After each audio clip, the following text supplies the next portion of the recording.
Shalom, selamat hari Minggu dan selamat beribadah kepada sidang jemaat yang hadir pada saat ini. Dan disampaikan kepada Bapak, Ibu, Saudara-saudara, demi tertibnya ibadah ini, agar handphone dimatikan atau di-silent. Terima kasih, Tuhan Yesus memberkati. Sidang jemaat yang dikasihi Tuhan, marilah kita sujud menyembah, berlutut di hadapan Tuhan yang menjadikan kita. Sebab Dialah Allah kita, dan kitalah umat gembalaannya, dan kawanan domba tuntunan tangannya. Mazmur 95 ayatnya yang ke-6 dan ayatnya yang ke-7. Jemaat dengan penuh kasih disilahkan berdiri. Kita menyanyi dari NKB 1 ayat 1 sampai ayatnya yang ketiga. Hai Kristen, nyanyilah.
Dalam nama Allah Bapa, Anak dan Roh Kudus, ibadah ini ditabiskan. Turunlah kiranya atas kita sekalian anugerah dan salam damai sejahtera dari Allah Bapa kita dan dari Tuhan Yesus Kristus. Amin.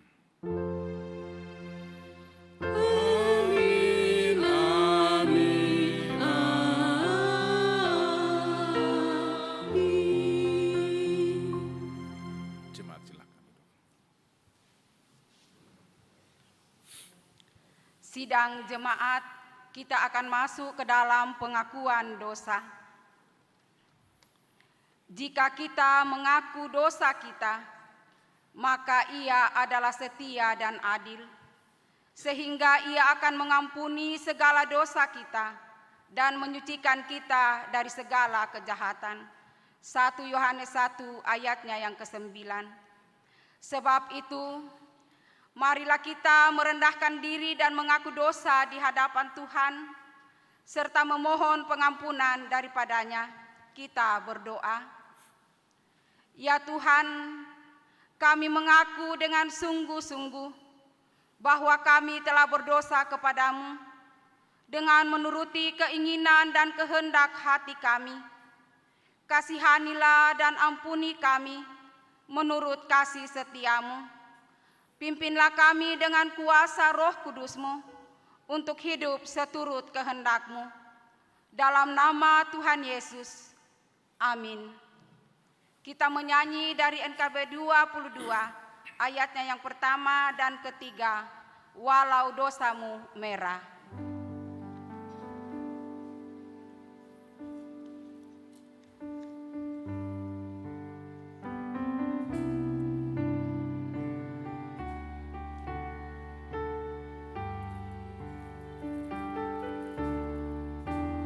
Walau dosamu merah akan putih dan bersih.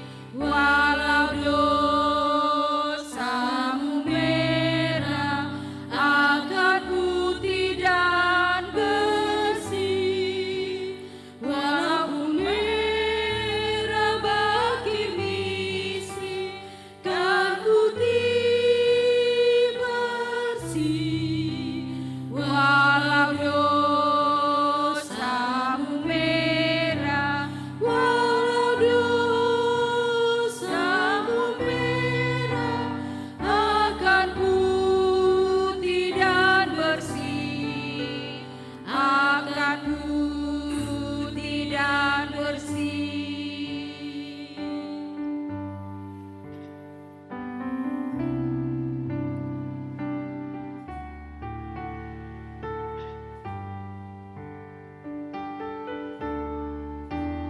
Tuhan mau mengampuni, melupakan dosamu. Tuhan mau mengampuni, melupakan dosamu. Pandanglah aku, wahai umat, sabda Tuhanmu. Tuhan mau mengampuni, Tuhan mau mengampuni, melupakan dosamu, melupakan dosamu. Saudara-saudara yang kekasih dalam Tuhan, sebagai pelayan Tuhan Yesus Kristus, saya memberitakan bahwa pengampunan dosa akan berlaku bagi kita semua jikalau kita sungguh-sungguh datang merendahkan hati dan pikiran kita kepada Allah, memohon pertobatan dan meninggalkan segala perkara yang Tuhan tidak kehendaki dalam kehidupan kita. Maka kasih Allah lewat pengampunan akan berlaku di dalam kehidupan kita. Karena itu mari kita menyambut berita anugerah ini kembali bernyanyi dari NKB nomor 3. Kita akan melakukan bait 1 dan bait yang kedua. Terpujilah Allah.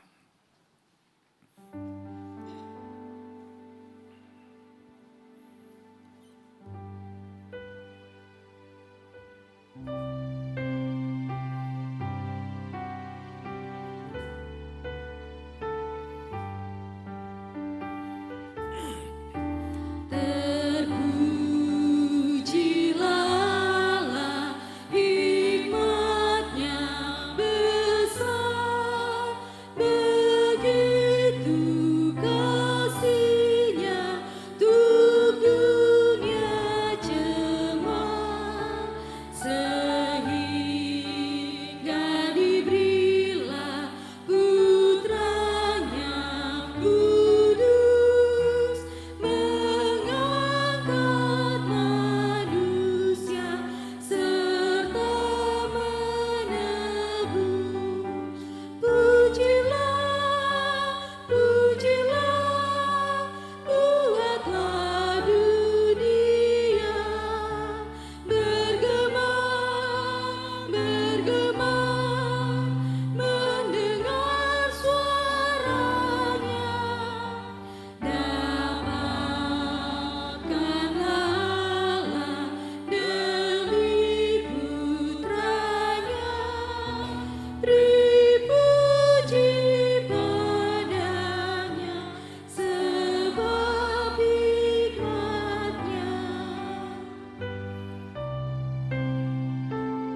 Saudara-saudaraku yang kekasih dalam Tuhan Yesus Kristus, dengan penuh sukacita kita boleh hadir pada saat ini untuk menyembah Allah, dan kini kita akan belajar akan kebenaran firman Tuhan. Sebelum kita masuk dalam doa serta pembacaan firman Tuhan, mari kita mempersiapkan diri kita dan kita kembali memuliakan Tuhan dari NKB nomor 117 bait pertama dan kedua untuk mempersiapkan diri kita.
Tuhan menyertai saudara-saudara.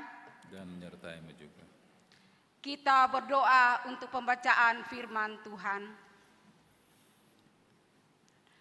Bapa yang Maha Kasih, saat ini kami akan membaca firman-Mu. Persiapkan hati dan pikiran kami dengan kuasa Roh Kudus-Mu, agar kami dapat mendengar, memahami, serta melakukan firman-Mu. Berfirmanlah ya Tuhan, karena kami telah sedia mendengarkannya.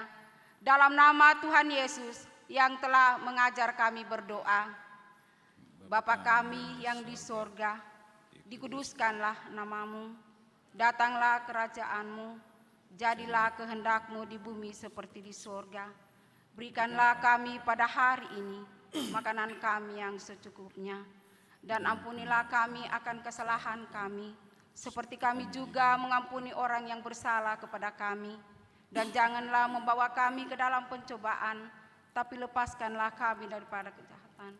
Karena Engkaulah yang mempunyai kerajaan dan kuasa dan kemuliaan sampai selama-lamanya. Amin. Selamat siang Bapak Ibu, saudara-saudaraku kekasih Tuhan. Shalom. Kini tiba saatnya saudara-saudara kita akan belajar akan firman Tuhan.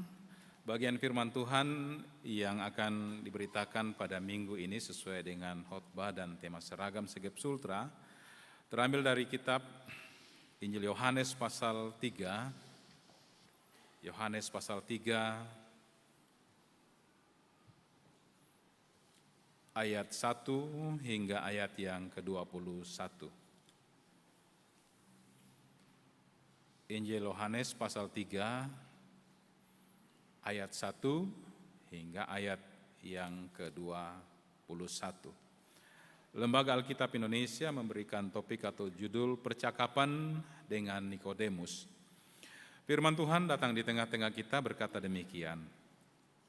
Adalah seorang Farisi yang bernama Nikodemus, seorang pemimpin agama Yahudi.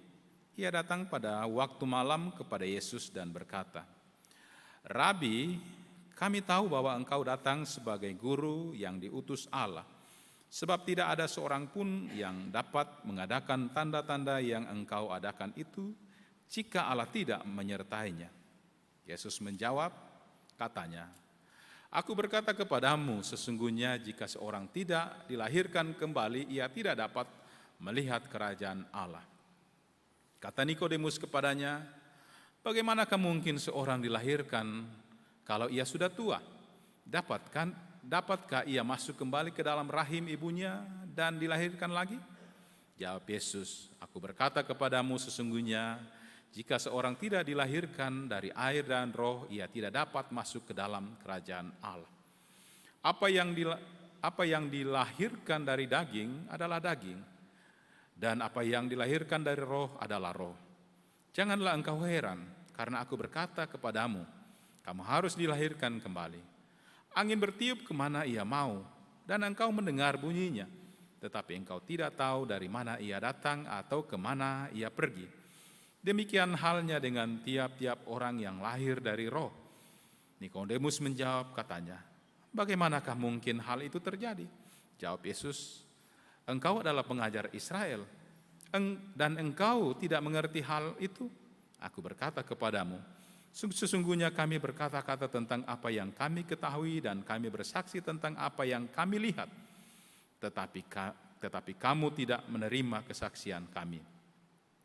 Kamu tidak percaya waktu aku berkata-kata dengan kamu tentang hal-hal duniawi. Bagaimana kamu akan percaya kalau aku berkata-kata dengan kamu tentang hal-hal surgawi? Tidak ada seorang pun yang telah naik ke sorga selain daripada Dia yang telah turun dari sorga, yaitu Anak Manusia.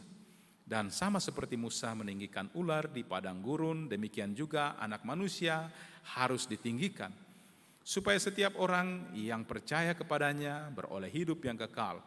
Karena begitu besar kasih Allah akan dunia ini sehingga Ia telah mengaruniakan anaknya yang tunggal, supaya setiap orang yang percaya kepadanya tidak binasa, melainkan beroleh hidup yang kekal.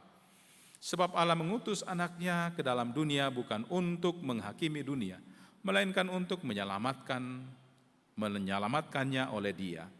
Barang siapa percaya kepadanya, ia tidak akan dihukum. Barang siapa tidak percaya, ia telah berada di bawah hukuman.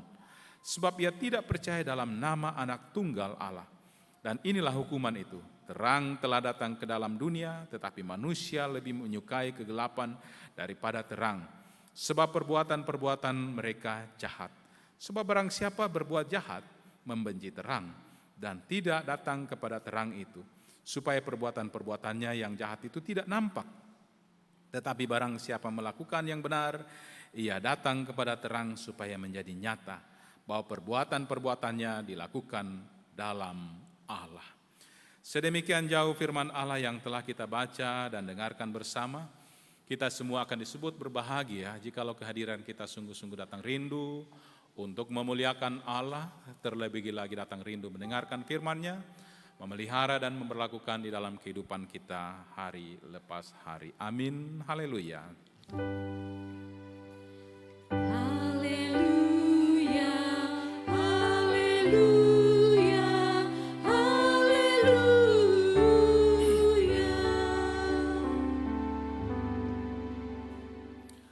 Aku berkata kepadamu, sesungguhnya jika seorang tidak dilahirkan kembali, ia tidak dapat melihat kerajaan Allah. Ayat 3 dari perkataan Yesus yang menjadi pokok penekanan dalam perenungan ini dan diberi topik atau tema Segep Sultra, lahir baru di dalam Kristus. Lahir baru di dalam Kristus. Bapak Ibu saudara-saudara, saya percaya bahwa kita semua yang ada pada saat ini yang hadir pasti memiliki ID card atau kartu identitas. Ya, apakah itu kartu identitas sebagai pekerja, tetapi sudah pasti kita memiliki semua kartu identitas, yaitu KTP atau kartu tanda penduduk. Nah, di ID card atau kartu penduduk biasanya di sana identitas kita lengkap, nama lengkap, tempat tanggal lahir. Bahkan biasanya kalau dalam riwayat hidup yang kita masukkan dalam institusi atau instansi kita atau yang dibutuhkan oleh pemerintah, di sana malah tercantum nama orang tua, ayah, ibu, bahkan biasanya juga dituntut untuk mendaftarkan nama ayah, nama kakek atau nenek.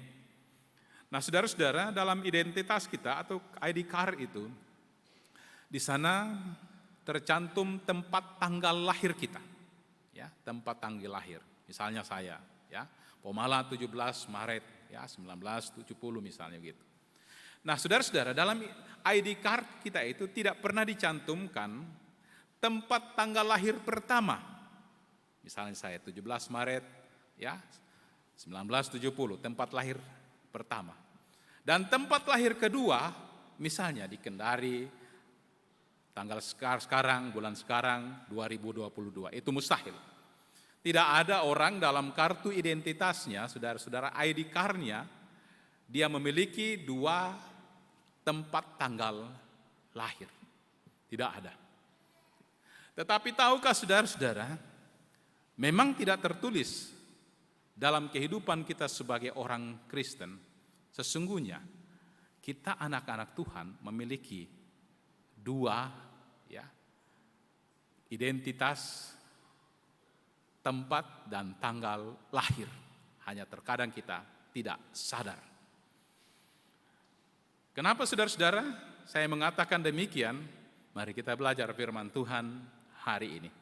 Karena Nikodemus juga dibuat bingung oleh Yesus tentang lahir baru atau yang dikatakan oleh Yesus. Saudara-saudara yang dikasih dalam Tuhan, kalau dalam tema ini, dalam judul yang diberikan Lembaga Alkitab Indonesia, percakapan dengan Nikodemus, antara Yesus dengan Nikodemus, saudara-saudara. Tetapi di dalamnya, inti dari dalam pemberitaan ini adalah lahir baru dan hidup di dalam bersama dengan Allah, dia akan memperoleh keselamatan atau kutuk. Nah, suatu hari saudara-saudara dikatakan ada seorang Farisi. Farisi ini adalah saudara-saudara ahli-ahli Taurat. Jadi mereka itu kalau sudah umur 12 itu mereka sudah hebat terkadang dengan perjanjian lama. Mereka sudah hafal, mereka sudah luar biasa. Ya, sama ketika Yesus berjumpa dengan imam pada saat itu mereka beradu argumen dan mereka heran, kok Yesus bisa? Dan itu kebiasaan orang-orang Yahudi. Ya. Dan mereka itu adalah orang-orang Farisi. Mereka adalah ahli-ahli Taurat. Nah, Nikodemus adalah seorang ahli Taurat. Ya. Nah, bukan hanya seorang ahli Taurat, tetapi dia juga adalah anggota Sanhedrin. Apa itu? Anggota Sanhedrin adalah penguasa atau pemimpin agama Yahudi. Bukan hanya saudara-saudara dia adalah orang kehormatan dalam Sanhedrin atau pemimpin agama Yahudi, tetapi dia mempunyai status sosial yang sungguh luar biasa. Sudah Farisi ahli Taurat, dia adalah pemimpin agama Yahudi. Bukan hanya sekadar kalau seperti saya seorang pendeta, tidak. Kalau mungkin dalam institusi kita, dia adalah ketua sinode, sehingga dia sangat dihormati dan dihargai. Ya, dia mempunyai otoritas dan dia juga melakukan segala sesuatu dalam kehidupannya dengan otoriter, ya, memiliki otoritas sehingga dalam kehidupannya dia melakukan otoriter ya, kepada siapapun. Nah, saudara-saudara, menarik dalam bacaan kita ini, seorang Farisi Nikodemus, dia lagi adalah pimpinan Yahudi. Dan saudara-saudara dikatakan pada ayat kedua, ia datang pada waktu malam. Ya, datang pada waktu malam. Kenapa tidak pagi-pagi? Atau siang-siang? Atau sore-sore? Kenapa harus malam? Ini karena latar belakang diri dari Nikodemus. Ya, dia orang sangat terhormat. Bagaimana mungkin orang-orang yang sangat terhormat seperti dia, orang yang dihargai, akan datang kepada Yesus? Bukankah saudara-saudara, kelompok Farisi, ya, pemimpin-pemimpin Yahudi ini adalah pembenci Yesus?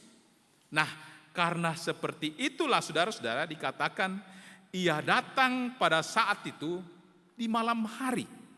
Ya, datang di malam hari. Supaya apa saudara-saudara? Dia datang mengendap-endap, dia datang menyelinap, dia datang bersembunyi-sembunyi supaya tidak diketahui orang lain, apalagi sesamanya anggota Sanhedrin, apalagi mereka yang ada dalam golongan orang Farisi. Ya. Bukankah kalau dia ketahuan, maka dia akan mendapatkan penghakim. Bisanya kau ke sana. Bukankah kita sama-sama bersepakat untuk memusuhi Yesus?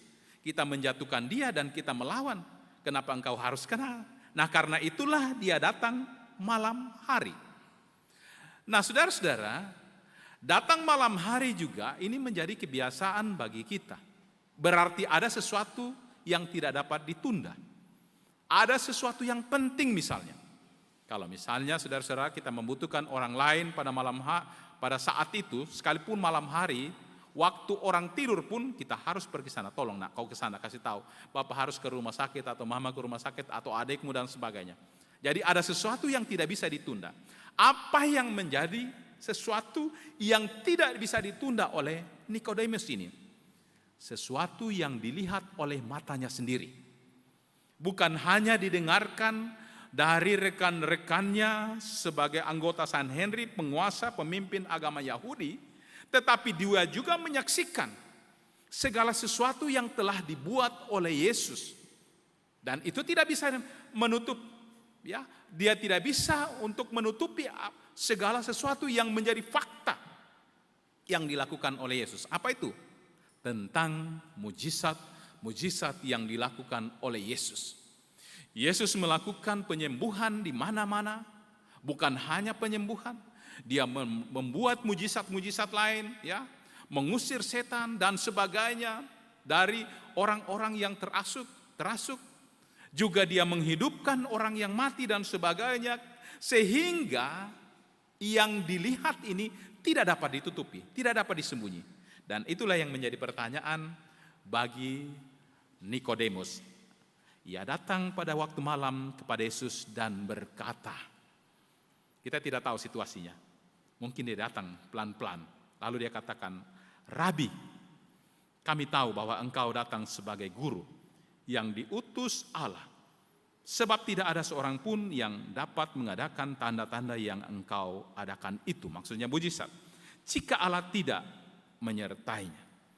Saudara-saudara yang kekasih dalam Tuhan Yesus Kristus, dia datang secara pribadi, tetapi ungkapannya di sini jamak. Coba perhatikan saudara-saudara. Rabi, kami. Kenapa dia tidak katakan Rabi, saya, atau aku? Jadi seakan-akan saudara-saudara bisa saja dalam kelompok mereka, golongan mereka sudah bercakap-cakap. Apa yang kita harus buat ini? Dan memang dia punya kuasa. Dia dapat melakukan mujizat, segala sesuatu. Ya, sehingga ketika dia berbicara, dia tidak mengatakan saya, aku. Tetapi dia katakan, Rabi, kami tahu. Seakan-akan ungkapan itu mewakili semua rekan-rekannya. Kami tahu bahwa engkau datang sebagai guru. Ini kekeliruan saudara-saudara. Di satu sisi, dia takjub, dia heran, dia mengakui Yesus ini. Tetapi di sisi lain, disinilah kekonyolan dia. Dia hanya melihat Yesus sebagai rabi atau guru. Mengapa? Karena dia juga adalah guru. Nikodemus adalah seorang guru. Jadi dia mau setarakan Yesus itu sama dengan dia. Sekalipun dia sudah melihat mujizat-mujizat. Sehingga dia katakan, Rabi, guru, kami tahu bahwa engkau datang sebagai guru yang diutus sebab tidak ada seorang pun. Artinya bahwa selama hidupnya, selama dia melihat segala sesuatu, tidak ada orang lain selama itu selain Yesus. Tidak ada seorang pun yang dapat mengadakan tanda-tanda, mujizat-mujizat itu jika Allah tidak menyertainya. Bapak Ibu saudara-saudara yang kekasih dalam Tuhan Yesus Kristus, hal yang luar biasa yang diungkapkan, tetapi sayang ketika dia berbicara, dia menyetarakan Yesus itu sama dengan dirinya, hanya sebatas guru.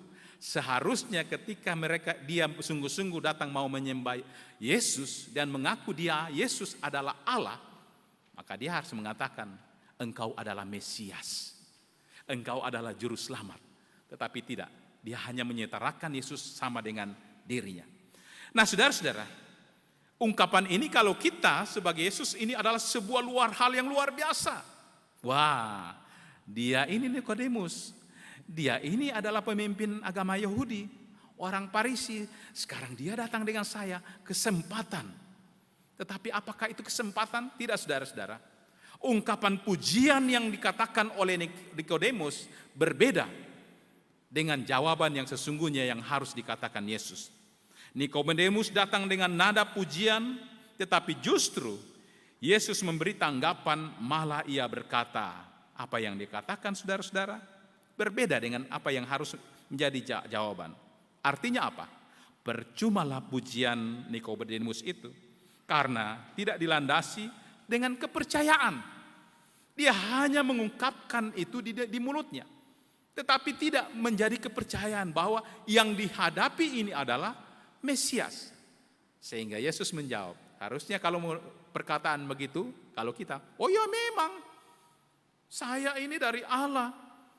Siapa ya lagi yang bisa melakukan mujizat selain saya, lihat saya dan sebagainya. Harusnya begitu toh. Tetapi tidak. Berbeda dengan apa yang mungkin dituntut oleh Nikodemus. Mungkin pada saat itu, wah sia-sia saya datang malam-malam ini. Saya sudah mengendap-endap, saya sudah sembunyi-sembunyi. Tetapi berbeda dengan apa yang dijawab oleh Yesus. Apa jawab Yesus? Aku berkata kepadamu, sesungguhnya jika seorang tidak dilahirkan kembali, ia tidak dapat melihat kerajaan Allah. Yesus tahu siapa Nikodemus. Yesus tahu siapa Nikodemus. Sehingga dia memberikan jawaban yang berbeda. Tetapi jawaban ini sesungguhnya mau mengatakan siapa engkau Nikodemus. Ya, siapa engkau Nikodemus? Aku berkata kepadamu, sesungguhnya jika seorang tidak dilahirkan kembali, ia tidak dapat melihat kerajaan Allah. Saudara-saudara, kalau kita berpikir sebagai manusia, mungkin kita sama dengan Nikodemus. Ya, sesuatu hal yang mustahil. Sehingga Nikodemus mengatakan kepada Yesus, bagaimanakah mungkin seorang dilahirkan kalau ia sudah tua? Dapatkah ia masuk kembali ke dalam rahim ibunya dan dilahirkan lagi? Bisakah itu opa? Tidak bisa kalau opa sudah rambut putih, sudah tua. Kalau melahirkan kembali menjadi anak muda, wah enak opa kalau begitu. Ya, seperti itu pikiran dari Nikodemus. Dia berpikir sebagai manusia. Dia tidak memahami apa maksud dari Yesus. Padahal sesungguhnya Yesus berbicara tentang dirinya. Dapatkah ia masuk kembali ke dalam rahim ibunya dan dilahirkan kembali? Jawab Yesus, aku berkata kepadamu, sesungguhnya jika seorang tidak dilahirkan dari air dan roh, ia tidak dapat masuk ke dalam kerajaan Allah. Apa yang dilahirkan dari daging adalah dari daging, dan apa yang dilahirkan dari roh adalah roh.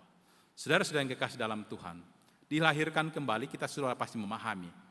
Sudah banyak kita mendengarkan khotbah, sudah kita baca renungan-renungan, baik kita melihat, membaca dari YouTube dan sebagainya. Melahirkan kembali bukanlah seperti apa yang dipahami oleh Nikodemus. Supaya ia kembali masuk ke dalam rahim ibu dan kembali lahir dan menjadi seorang bayi, menjadi muda kembali dan sebagainya. Tidak. Tetapi yang dimaksud oleh Yesus, Nikodemus harus mengubah hidupnya. Yang tadinya menjadi seorang Farisi, pemimpin Yahudi, dia harus percaya kepada Kristus. Itu yang dimaksud.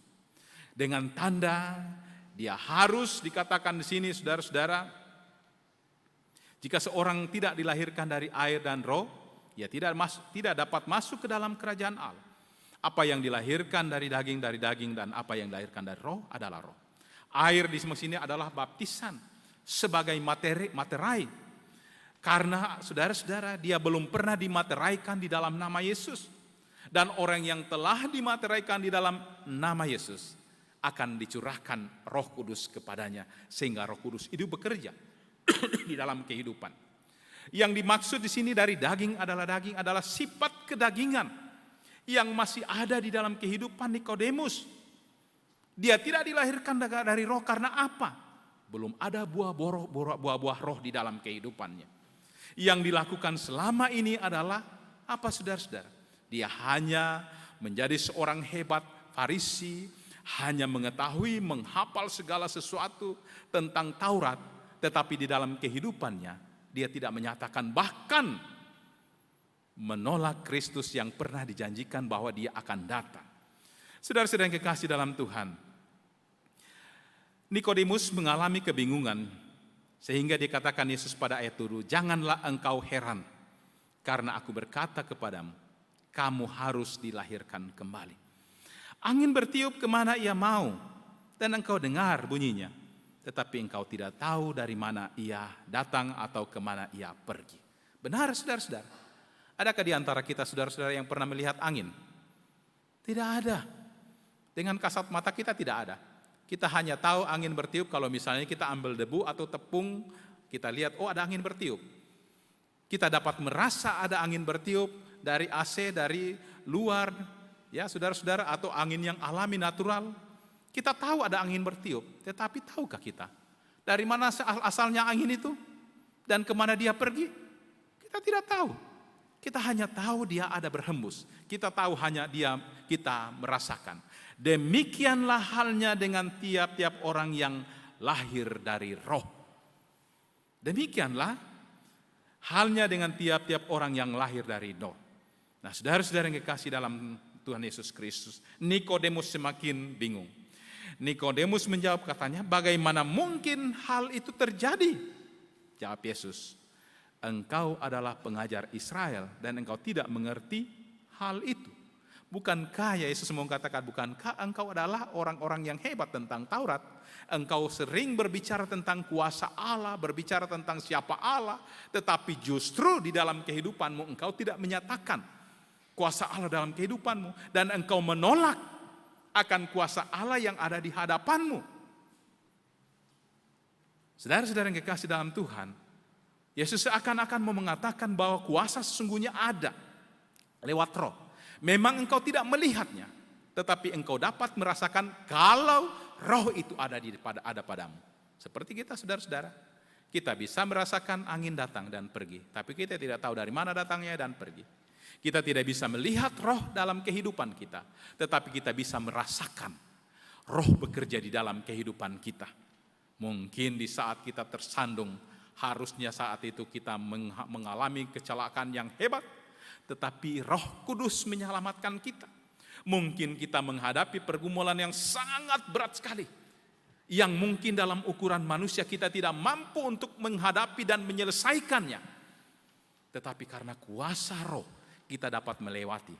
Dan ketika kita melewati, mungkin kita bingung, kok bisa ya? Nah, inilah pekerjaan Roh Kudus. Kita tidak tahu dia ada. Kita tidak tahu dia ada dalam kehidupan kita, tetapi kita merasakan bagaimana karya Roh Kudus di dalam kehidupan kita. Saudara-saudara yang kekasih dalam Tuhan, Yesus kembali memberikan jawaban kepada Nikodemus. Aku berkata kepadamu, sesungguhnya kami berkata-kata tentang apa yang kami ketahui dan kami bersaksi tentang apa yang kami lihat, tetapi kamu tidak dapat menerima kesaksian kami. Ungkapan pertama, saudara-saudara, katakan, aku berkata kepadamu. Yesus berbicara tentang kejamakan. Jamak berarti dia tunggal berbicara. Aku berkata kepadamu. Tetapi selanjutnya dia katakan apa di bawahnya? Sesungguhnya kami berkata-kata. Itu berarti jamak. Dia berbicara bukan ketunggalan lagi. Dia berbicara bukan aku atau dia secara pribadi. Tetapi dia katakan kami. Siapa kami ini? Dia dan murid-murid, rasul-rasul dan orang-orang yang bersaksi tentang kuasa Allah, tentang Yesus yang datang. Aku berkata kepadamu, sesungguhnya kami berkata-kata tentang apa yang kami ketahui dan kami bersaksi tentang apa yang kami lihat. Tetapi kamu tidak menerima kesaksian kami. Mengapa, saudara-saudara? Karena mereka menolak. Mereka tidak percaya bahwa Yesus yang datang itu adalah Mesias. Yesus yang datang itu adalah Allah yang datang untuk menyelamatkan dunia. Kalau mereka menerima, otomatis mereka tidak akan menyalibkan Yesus. Karena Yesus disalibkan sebab mereka menghakimi, mereka menolak. Ya, mereka tidak mau, mereka menolak. Itu adalah bukan Allah. Ya, dia adalah manusia. Tetapi di sisi lain, saudara-saudara, mereka menyaksikan kuasa Allah di dalam nama Yesus, tetapi mereka tetap untuk menolak. Itulah yang dikatakan. Tetapi kamu tidak menerima kesaksian kami. Kamu tidak percaya waktu aku berkata kata-kata dengan kamu tentang hal-hal duniawi.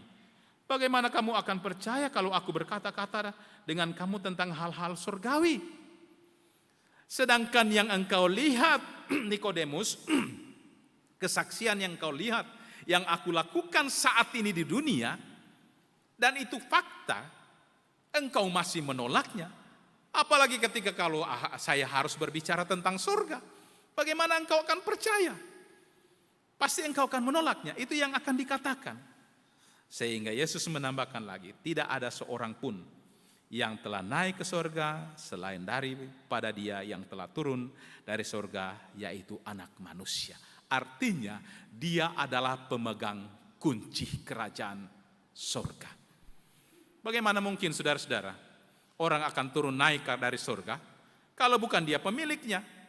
Orang tidak akan bisa masuk leluasa dalam rumah itu kalau bukan Dia pemilik rumah. Sama dengan Yesus, karena Dia adalah pemilik sorga.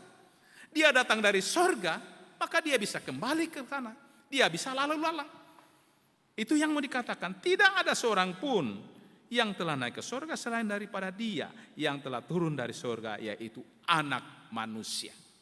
Dia sendiri.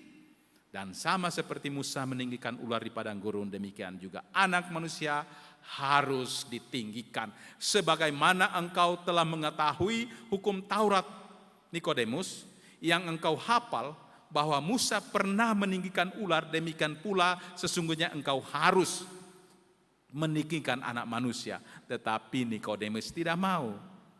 Ya, sehingga Yesus memberikan tambahan supaya setiap orang yang percaya kepadanya beroleh hidup yang kekal. Ayat ini saudara-saudara sudah di luar kepala kita. Yohanes 3 ayat 16. Pasti sudah hafal semati semua. Ya, karena begitu besar kasih Allah akan dunia ini, sehingga Ia telah mengaruniakan anaknya yang tunggal, supaya setiap orang yang percaya kepadanya tidak binasa, melainkan beroleh hidup yang kekal. Orang hafal mati. Tetapi pernahkah saudara-saudara kita mencoba untuk menyimak kalimat ini, menghayati akan kalimat ini? Ya, jangan sampai kita hanya menghafal seperti doa Bapa kami. Lari-lari pun saudara-saudara, atau baring-baring atau jungkir-jungkir pun kita bisa hafal doa Bapa kami. Tetapi apakah kita menghayati doa Bapa kami itu sama dengan kalimat Yohanes 3 ayat 16? Karena begitu besar kasih Allah akan dunia ini. Karena kasih Allah, ya, akan dunia ini, sehingga Ia mengaruniakan anaknya yang tunggal, supaya setiap orang, saudara-saudara katakan, setiap orang, ya, setiap orang yang percaya kepadanya tidak binasa.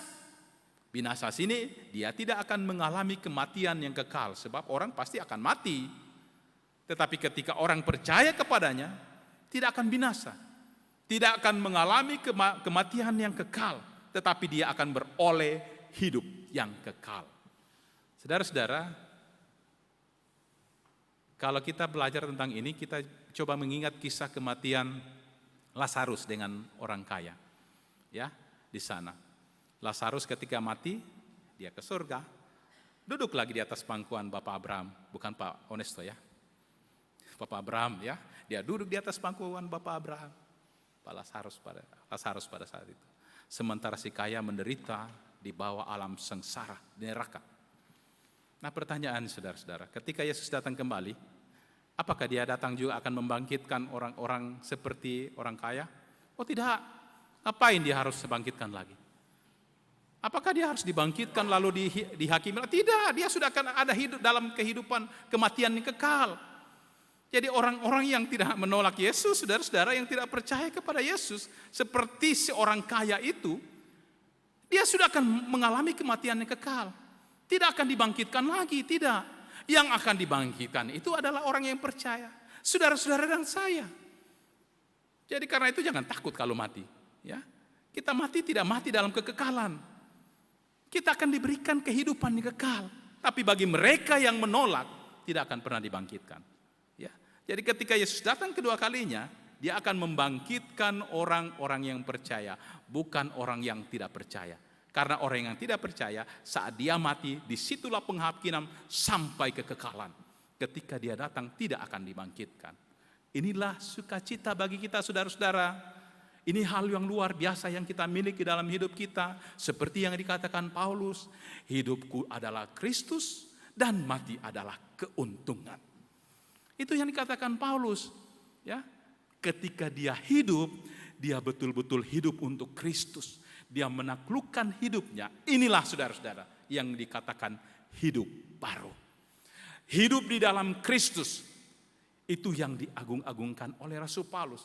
Dan ketika dia mati, mati adalah keuntungan. Karena dia mati pada saat itu, dia kembali kepada Bapa di surga. Dan ketika Yesus datang, dia akan membangkitkan tubuhnya kembali dan menyatukannya. Tetapi bukan seperti tubuh yang kita miliki hari ini. Tubuh yang penuh dengan kemuliaan, saudara-saudara. Tubuh yang penuh kemuliaan. Pertanyaannya, Pak Pendeta, masihkah saya akan berjumpa dengan orang-orang yang saya kasihi? Ingat kematian anak Daud. Ketika anaknya meninggal, pada saat itu, ya, pegawai-pegawainya mengatakan, waktu dia sakit, engkau berpuasa dan menangis. Bahkan dia menangis meratap, ya, menyembah Allah, merapatkan tubuhnya di bawah tanah, berharap Tuhan menyembuhkan. Tetapi Tuhan mengasihi dan mengambil anak itu. Dan ketika dia pergi, pegawainya bertanya, pada saat dia sakit engkau menangis, engkau berdoa, engkau berpuasa, dan saat ini ketika dia mati engkau makan sampai kenyang. Apa jawab Daud?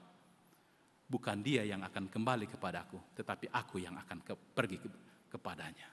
Aku yang akan pergi kepadanya.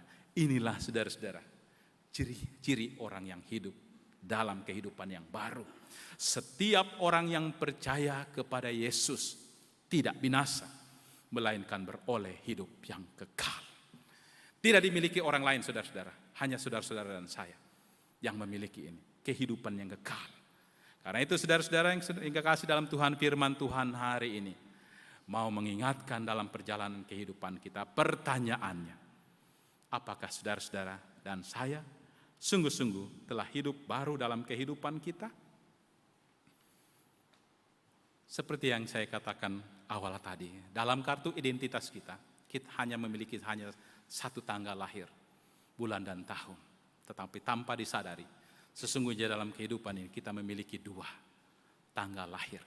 Tanggal lahir ketika kita lahir ke dunia, dan tanggal lahir di mana kita datang kepada Yesus dengan sungguh-sungguh. Saya ingat pada saat itu 1 Juli 1991 saya lahir yang kedua kalinya. Saya menyerahkan hidup saya untuk dibentuk Tuhan menjadi anak Allah. Demikian dalam kehidupan kita, saudara-saudara. Ketika kita sudah lahir hidup baru, maka apa yang kita harus tinggalkan? Tinggalkanlah hidup lama. Jangan perhambakan lagi diri kita dengan dosa. Banyak orang Kristen, saudara-saudara, tahu ini kesalahan, ini dosa, tetapi masih terus melakukan dan menikmati dosa itu. Bahkan saudara-saudara mau mengajak Tuhan kompromi dalam dosanya. Tuhan tahu, saya berharap Tuhan mengerti. Oh no, tidak ada. Tuhan tidak pernah mau kompromi. Dosa yang kita ukur sekecil apapun tidak. Tuhan tidak pernah akan mau kompromi. Keangkuhan, kesombongan seperti yang dimiliki Farisi itu, saudara-saudara, harus ditanggalkan dalam kehidupan kita. Kasih yang kita miliki adalah kasih yang tulus, rendah hati. Bukan karena tendensi, karena kepentingan seperti yang dimiliki oleh Nikodemus. Tidak, saudara-saudara. Bukan seperti itu. Kasih yang otoriter dalam kehidupan Nikodemus yang mau menguasai orang lain, termasuk ketika dia datang kepada Yesus, bermaksud, saudara-saudara, dia mau menyamakan dirinya dengan Yesus. Tetapi Yesus mengatakan, Nikodemus, kalau engkau mau selamat, maka engkau harus hidup baru. Saudara-saudara, kita bersyukur pada saat ini.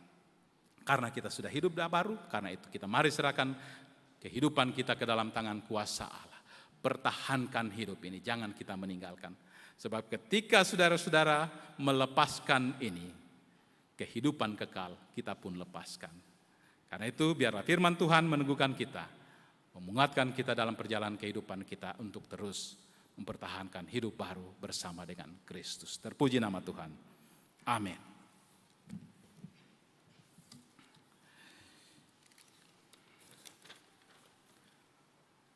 Kita merespon firman Tuhan yang telah kita dengarkan dari Kidung Jemaat 356 bait 1 dan 2, dan setelah itu kita akan mendengarkan persembahan pujian dari anak vokal grup anak-anak kita dari SMA Kartika.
Persembahan pujian dari anak-anak SMA Kartika disilakan.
Terima kasih anak-anakku atas persembahan pujian yang telah kalian persembahkan untuk kemuliaan nama Tuhan.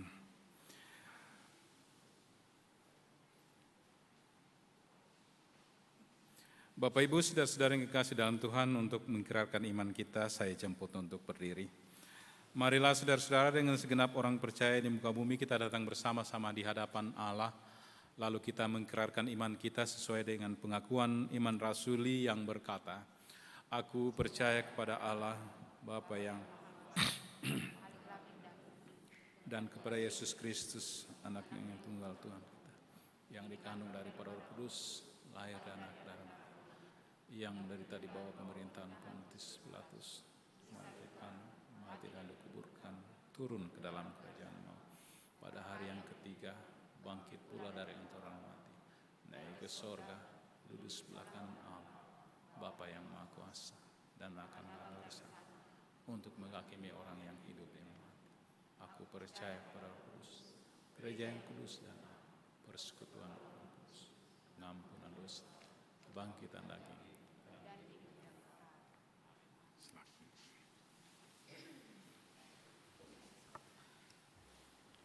Jemaat Tuhan, kita akan masuk ke dalam persembahan syukur. Bapak, Ibu, Saudara-saudara, hari ini ada waskom kasih untuk panitia Natal Jemaat Orel. Sebelum kita membawa persembahan, mari kita berdoa. Ya Bapa di dalam surga, pada saat ini Tuhan kami kembali bersyukur kepadamu atas segala yang Engkau telah perbuat buat kami semua. Kami akan memberikan persembahan kami. Kiranya Engkau memberkati tangan-tangan yang akan memberi. Kiranya persembahan ini dapat menjadi persembahan yang harum dan berkenan di hadapan-Mu. Kiranya berguna bagi pekerjaan, pembangunan dan kesaksian dimanapun persembahan ini dipergunakan. Dalam nama Tuhan Yesus kami berdoa. Amin. Mengiringi persembahan kita saat ini, kita akan menyanyi dari Kidung Jemaat 393, ayatnya yang pertama sampai ayatnya yang ketiga. Tuhan betapa banyaknya.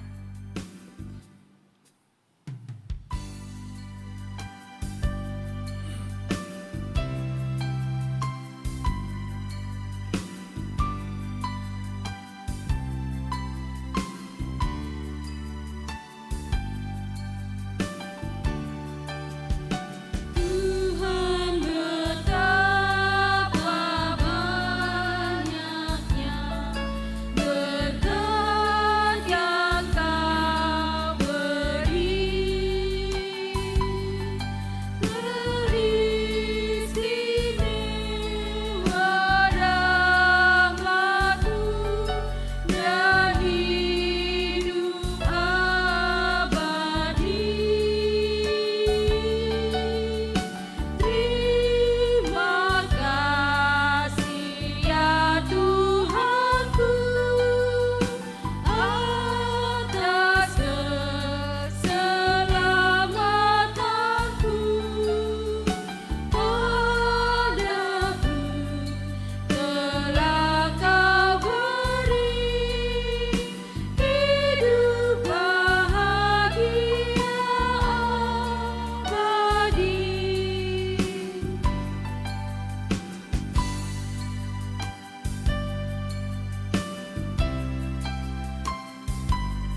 Tuhan menyertai saudara-saudara.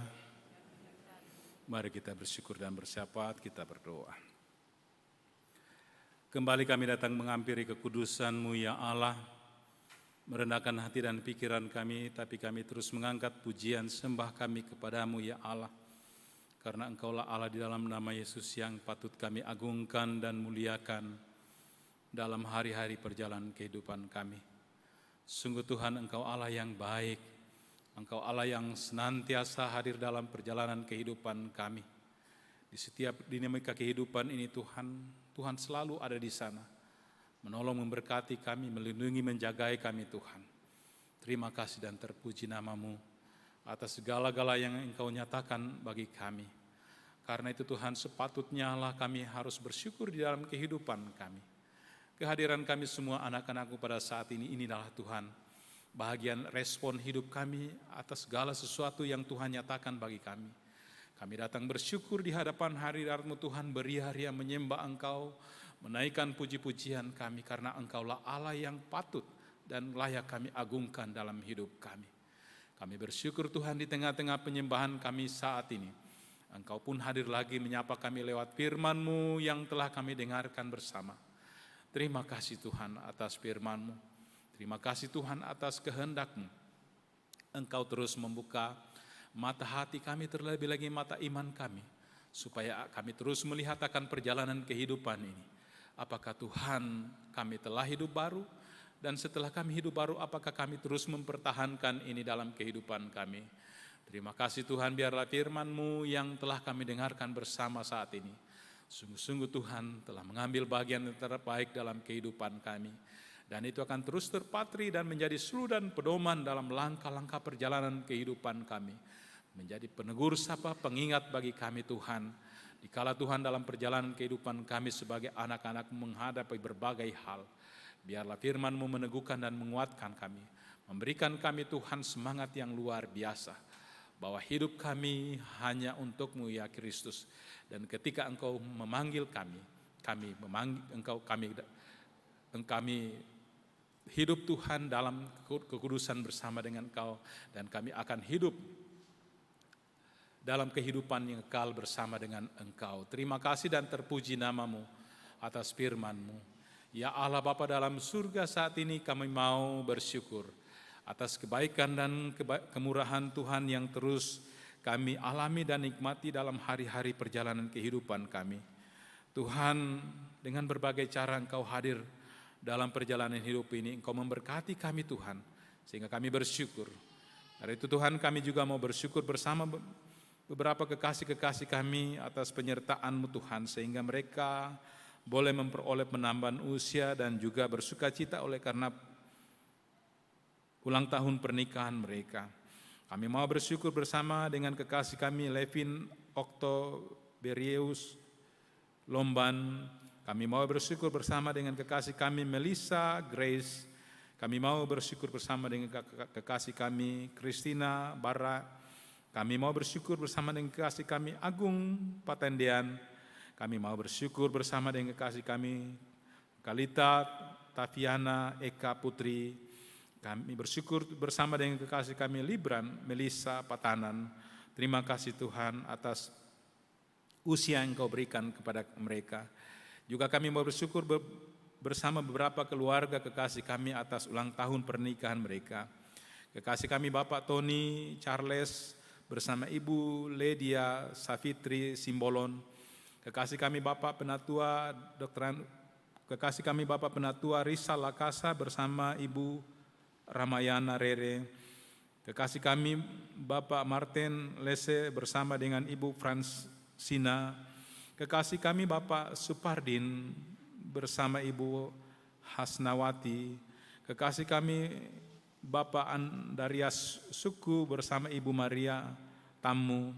Kekasih kami Bapak Frederick Karumun bersama Ibu Damaris Yakob. Kekasih kami Bapak Martin Randa bersama Ibu Hadaria.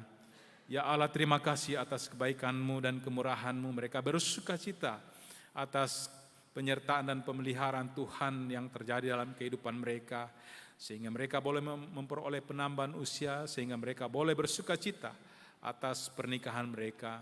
Terpuji nama-Mu Tuhan atas semua yang Engkau telah nyatakan bagi segenap kekasih-kekasih kami. Teruslah Tuhan Engkau hadir dalam kehidupan mereka, Engkau terus memeliharakan mereka dalam perjalanan kehidupan mereka.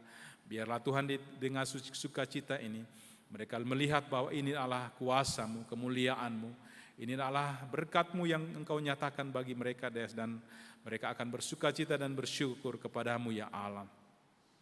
Bapa di surga, kami juga mau bersyukur atas kebaikan dan kemurahan-Mu yang Engkau nyatakan bagi keluarga kekasih Nilman Rombe bersama istri Yualita, di mana Tuhan 2 hari yang lalu Engkau telah memberkati sehingga mereka boleh memperoleh anak kekasih di tengah-tengah kehidupan keluarga mereka. Terima kasih dan terpuji nama-Mu Tuhan. Engkau terus peliharakan keluarga kekasih, terutama ibu operasi sesar, dan juga Engkau memelihara anak kekasih sehingga anak kekasih kami boleh bertumbuh sehat sejahtera di dalam kehidupannya.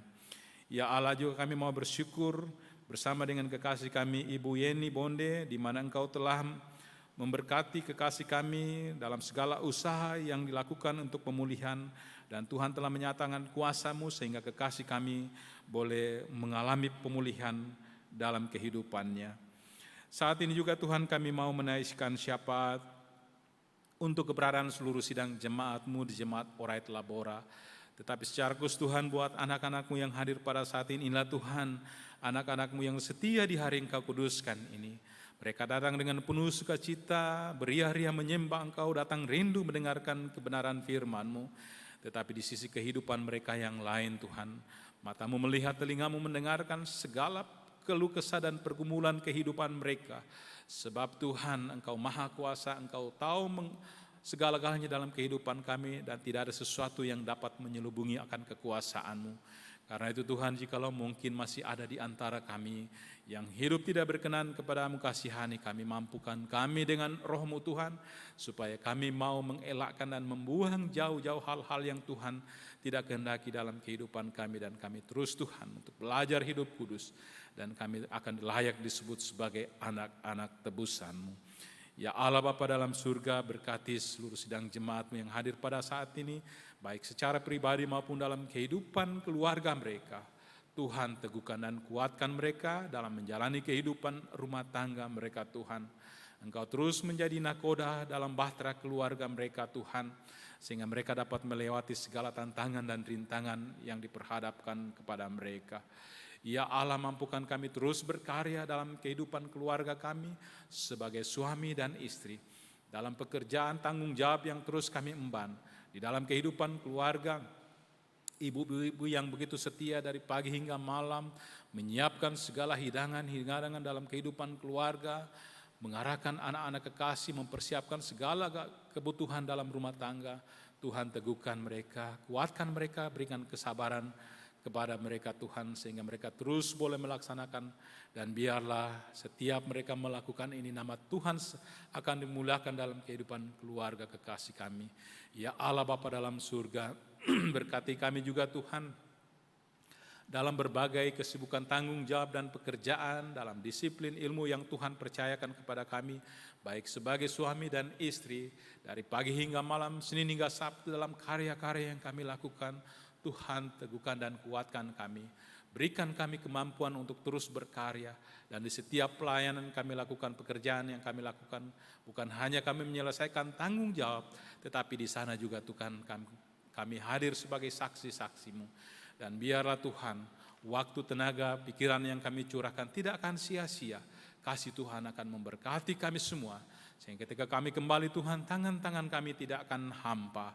Berkat Tuhan akan tercurah, dan kami akan memperoleh itu sebagai rezeki yang Tuhan berikan untuk perjalanan kehidupan keluarga kami, dan juga untuk menunjang setiap pelayanan-Mu.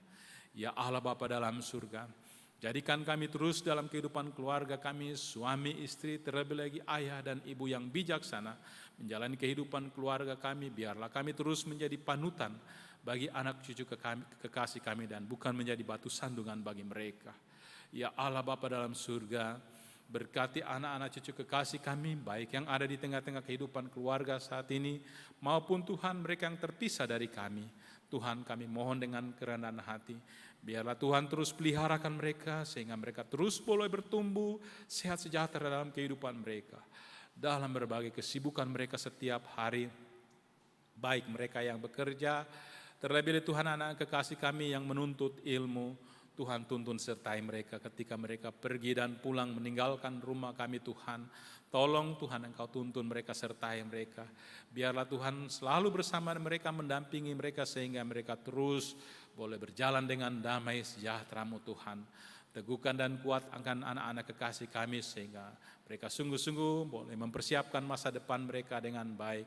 Biarlah mereka mau tekun belajar dengan baik. Jadikan anak-anak kekasih kami Tuhan, anak yang patuh dan dengar-dengaran terhadap orang tua, terlebih lagi kepadamu ya Allah. Biarlah Tuhan seisi rumah tangga kami sampai akhir hayat kami hanya percaya di dalam satu nama, yaitu Yesus Kristus sebagai Tuhan dan Juru Selamat kami yang hidup. Ya Allah Bapa dalam surga, saat ini juga Tuhan kami mau berdoa buat kekasih-kekasih kami di dalam berbagai pergumulan kehidupan mereka. Tuhan kami mohon Engkau menilik mereka di dalam keberadaan mereka. Kalau mereka dalam kesusahan Tuhan, Engkau hiburkan dan kuatkan mereka. Lepaskan mereka dari belenggu-belenggu kesusahan mereka Tuhan. Biar mereka dikuatkan menjalani kehidupan mereka. Saudara-saudara kami dalam pergumulan oleh karena kelemahan tubuh, Tuhan kami mohon Engkau juga datang di tengah-tengah kelemahan mereka, di tengah-tengah penderitaan oleh karena sakit mereka Tuhan. Kami mau berdoa buat kekasih kami Ibu Nelce Lomban, Ibu Maria Paluruan, Ibu Ani Aror, juga kekasih kami Bapak Erik Bansin, kekasih kami Bapak Penatua Rizal Lakasa, kekasih kami Bapak Penatua Martin Effendi Patulak dalam perawatan di rumah, kekasih kami Bapak Penatua A. Edward Ratu yang berencana jikalau Tuhan berkenan esok hari Tuhan akan berangkat ke Makassar untuk berobat dan pengobatan lanjut. Juga kekasih kami Ibu Lefran Kalaeng dalam perawatan di Makassar. Kekasih kami Ibu Daniel Ito dalam pemulihan di rumah. Kekasih kami Ibu Agustina dalam perawatan di rumah. Dan mungkin masih ada saudara-saudara kami Tuhan di dalam kelemahan dan sakit yang mereka alami. Kami tidak memiliki Tuhan kekuatan dan kemampuan apa-apa. Tetapi Tuhan kami memiliki Allah yang perkasa yang penuh mujizat di dalam nama Yesus. Karena itu Tuhan dengan kerendahan hati kami memohon ulurkan tangan-Mu Tuhan, jamah segenap kekasih kami. Biarlah Tuhan segala usaha yang dilakukan untuk pemulihan ini tidak akan sia-sia. Lewat fasilitas yang mereka gunakan Tuhan, baik makanan, minuman, obat-obatan, bahkan perawatan-perawatan yang mereka terima dari dokter, medis dan keluarga, Tuhan Engkau pakai itu sebagai alat-Mu. Dengan harapan kami Tuhan, segenap kekasih kami boleh dipulihkan dari sakit yang mereka alami.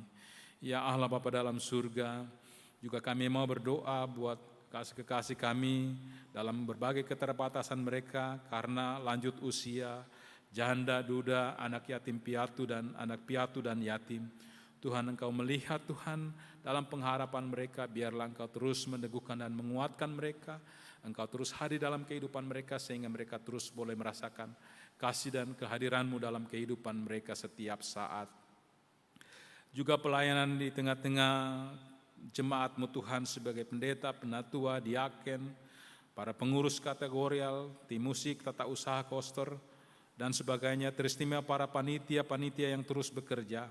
Kami bersyukur Tuhan Engkau telah memberkati panitia pembangunan Gedung Semar sehingga 2 hari yang lalu kami boleh bersyukur atas penyertaan-Mu kepada panitia sehingga kami boleh menyelesaikan dengan penuh sukacita. Demikian juga panitia Natal yang akan diselenggarakan di tengah-tengah jemaat-Mu Tuhan. Panitia Natal PK Lansia yang menjadi tuan dan nyonya rumah jemaat Orel. Tuhan teguhkan dan mampukan semua panitia sehingga rencana pelaksanaan Natal ini boleh berjalan dengan baik. Di sana nama Tuhan akan kami muliakan dan agungkan. Ya Allah Bapa dalam surga, pelayanan-pelayanan dalam lingkup kasih sinode maupun persekutuan gereja-gereja di Indonesia, Tuhan teguhkan dan mampukan semua hamba-hamba-Mu yang Kau pakai dalam institusi ini, sehingga mereka terus boleh berkarya, sehingga gereja-gereja semakin bertumbuh, sebab semakin banyak orang yang datang membawa diri mereka dan percaya kepadamu ya Allah, di dalam nama Yesus. Juga kami mau berdoa buat pemimpin-pemimpin dunia teristimewa, pemimpin negara yang kami cintai ini Tuhan. Engkau melihat keberadaan bangsa dan negara kami dengan berbagai pergumulan. Mampukan Tuhan para aparat di dalamnya dalam menyelesaikan segala perkara-perkara yang terjadi. Jadilah perisai bagi mereka Tuhan, sehingga terus tercipta ketentraman dan kedamaian, dan kami terus menikmati pertolongan dan kasih-Mu di dalam kehidupan kami dimanapun kami berada. Ya Allah, demikian juga kami mau berdoa buat kekasih-kekasih kami dalam pergumulan kehidupan keluarga mereka, oleh karena pasangan, suami, atau istri, bahkan anak-anak cucu mereka yang tidak seiman. Tuhan, terus teguhkan mereka yang tetap setia, pakailah mereka sebagai alat-Mu Tuhan. Engkau bekerja dalam roh-Mu di tengah-tengah kehidupan segenap kekasih-kekasih kami, dan kelak Tuhan, mereka akan terpanggil dan percaya, dan kami seisi rumah tangga kami Tuhan, hanya sujud menyembah kepadamu ya Yesus, sebab hanya di dalam nama-Mu satu-satunya jalan keselamatan dan tidak ada jalan lain. Terima kasih dan terpuji nama-Mu Tuhan atas waktu yang Kau berikan kepada kami untuk menyembah Engkau, memuliakan nama-Mu, datang rindu mendengarkan kehendak-Mu Tuhan, membawa segala sukacita dan pergumulan kami, dan di akhir persekutuan kami sebentar, kami akan pulang meninggalkan rumah-Mu Tuhan. Seperti Tuhan membawa kami ke tempat ini, demikian harapan kami kembali dengan damai sejahtera-Mu dan terus menghadirkan shalom di tengah-tengah kehidupan keluarga dan dimanapun Tuhan menempatkan diri kami masing-masing. Ini Tuhan, ungkapan syukur syafaat kami di dalam Kristus Yesus. Kami menyerahkan seluruh keberadaan jemaat Tuhan ke dalam tangan kuasa-Mu. Terpuji nama-Mu Tuhan. Amin.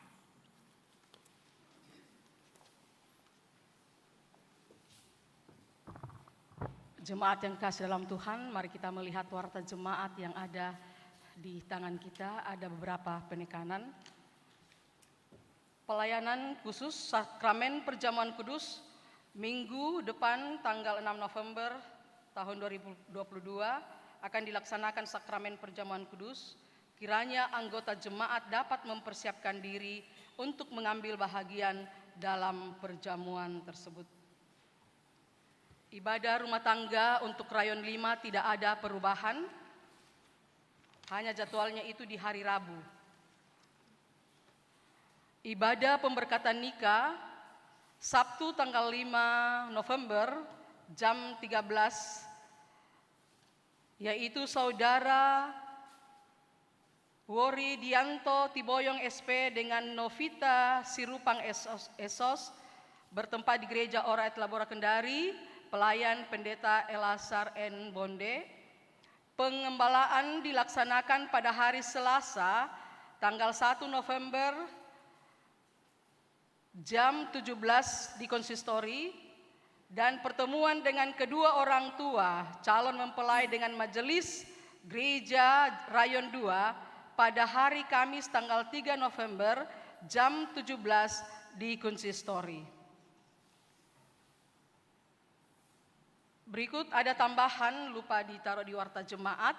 Biston gabungan PKPerki Jemaat Ora et Labora Kendari yang biasanya setiap bulan itu hari Rabu, tapi karena ada Biston di Rayon 5 sehingga dilaksanakan pada hari Kamis tanggal 3 November tahun 2022 bertempat di Gereja Ora et Labora dimulai jam 17.00. Pelaksana dari PKPerki Rayon 3. Pelayan Bapak Pendeta Elasar Bonde. Penyampaian BPM Jemaat. Puji dan syukur kita patut naikkan pada Tuhan Yesus atas kasih dan anugerah-Nya. Pembangunan gedung Smart Orel dapat diselesaikan dan telah diresmikan pada hari Jumat tanggal 28 Oktober tahun 2022. Atas nama Badan Pekerja Majelis Jemaat Ora et Labora Kendari, mengucapkan banyak terima kasih kepada panitia pembangunan gedung Smart Orel, anggota jemaat dan pribadi-pribadi yang semuanya telah berpartisipasi dalam mendukung proses pembangunan, baik dari segi dana, material, dan sumbangan pemikiran sampai pada penyelesaian pembangunan gedung Smart Orel. Tuhan Yesus memberkati. Dari Panitia Pembangunan Gedung Smart Orel, sehubungan dengan telah selesainya pembangunan gedung Smart Orel, maka sejak hari ini Minggu 30 Oktober tahun 2022, Panitia Pembangunan menyatakan bahwa rekening pembangunan gedung Smart Orel di Bank Maybank dinyatakan ditutup. Berita sukacita, telah lahir seorang putra pertama dari keluarga Nilman Rombe KMSIP dan Yualita SPD pada hari Jumat tanggal 28 Oktober tahun 2022 di Rumah Sakit Bayangkara, ibu dan anak dalam keadaan sehat. PK-PKB Orel. Persembahan syukur PK-PKB Orel tahun 2022 akan dilaksanakan hari Minggu tanggal 20 November tahun 2022. Amplop persembahan sudah ada di dalam amplop persembahan syukur bulanan anggota jemaat yang ada di kotak rayon masing-masing. Info paduan suara, latihan dilaksanakan setiap hari Minggu sesudah ibadah jam ketiga pukul 9.00 untuk persiapan Natal. Tempat latihan di gedung gereja Jemaat Ora et Labora. Aksi dana, hari ini Minggu 30 Oktober tahun 2022, Panitia Perayaan Natal PKPG Jemaat Ora et Labora Kendari akan mengadakan pencarian dana dalam bentuk penjualan makanan jadi nasi bambu.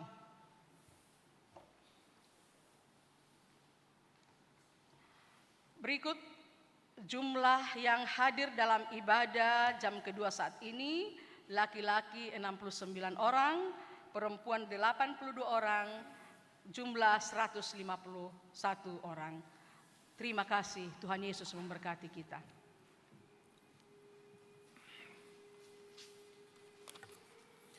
Baik Bapak Ibu Saudara-saudara kekasih Tuhan, mengakhiri ibadah kita saya jemput untuk berdiri, dan sebelum kita menerima berkat Tuhan, mari kembali memuliakan namanya dari NKB 197 bait 1 hingga bait yang keempat.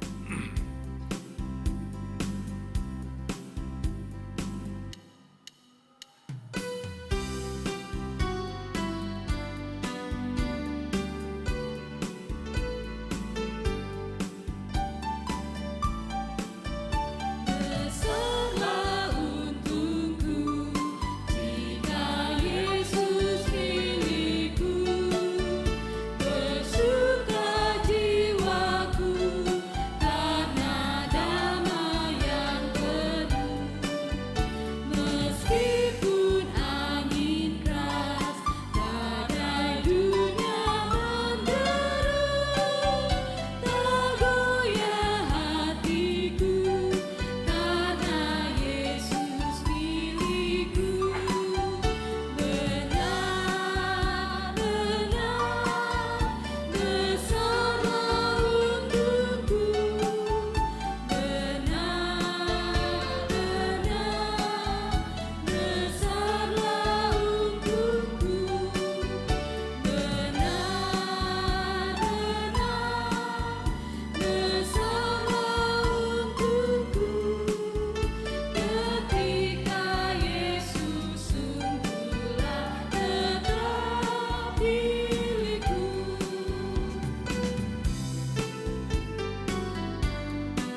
Saudara-saudaraku, pulanglah dengan damai sejahtera.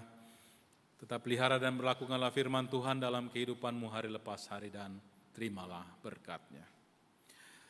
Tuhan memberkati engkau dan melindungi engkau. Tuhan menyinari engkau dengan wajah-Nya dan memberi engkau kasih karunia. Tuhan menghadapkan wajah-Nya kepadamu dan memberi engkau damai sejahtera. Amin.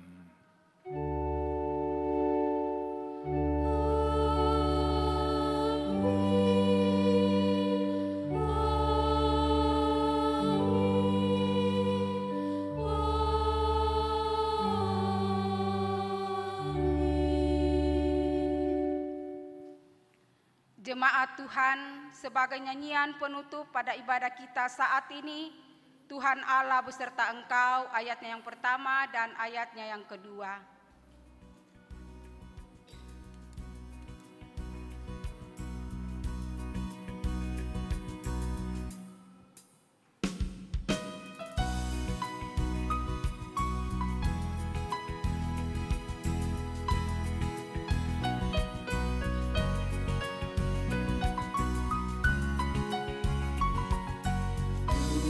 Tuhan Allah beserta engkau sampai bertemu kembali. Kasih Kristus mengawali. Tuhan Allah beserta engkau sampai bertemu sampai lagi kita bertemu. Sampai bertemu Tuhan Allah beserta engkau.